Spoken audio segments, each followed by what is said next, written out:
Hello, I'm Vanessa Jaime and today I'm going to talk about consumer behavior and 5 topics of it.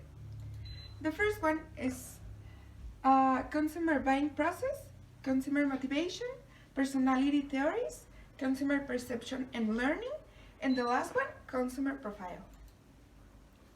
To start, let's talk about the consumer buying process. It has 6 steps. The first one is the problem recognition. When the persons realize that they want something or they need something to make their life easier. Information research. The information research is when they actually search information about the product they want to get, like the best options for them, the qualities they want, the price they are able to pay, and other stuff depending on the person. The evaluation of alternatives. It's when you actually have all the characteristics you want and you have to choose between the ones that you like the most. Purchase decision is when you actually decided which one to buy and you are able to buy it and you want it now. And post-purchase decision. The purchase decision is when you evaluate the product you got and you see if it's what you were looking for or not. Moving into the next topic is consumer motivation. The consumer motivation, according to Forbes, is their internal drive to satisfy their psychological or physiological needs and wants.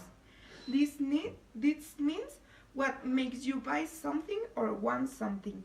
For example, if I want a computer with certain characteristics, but it's something that it's my desire because I already have one, well, it's my motivation to buy it. Like, it has better quality, more memory, etc. The personality theories according to Sigmund Freud. Okay, let's first talk about the ego, superego, and ID. Then we are going to move to physosexual stages. Okay. First, we have to understand what are those. The ego. The ego is the goal to satisfy the demands of the ID in safe of a social accepted way. The superego operates the morality principle and motivates us to behave in a social, responsible, and accepted manner. And the ID is the personality component made up of conscious physical energy that works, satisfy basic urges, needs, and desires. Basically, the superego is what makes you feel guilty, and the ego is what makes you do the things, and the ID is you and what you control about you. According to Sigmund Freud, the psychosexual stages are oral, anal, phallic, and genital. The first one, oral, it says forceful, feeding, underfeed, and overfeed.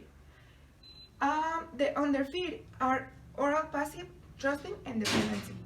When someone didn't have the right development of their oral age, they are up to depend of other people, and oral aggressive and dominant.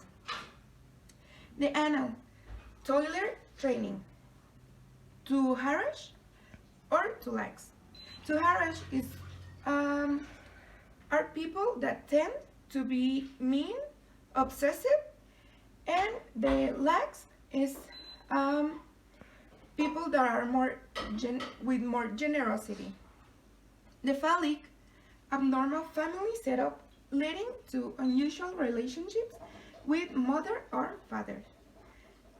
This means there are people that with vanity, self-obsession, sexual anxiety, inadequacy, inferiority, and envy.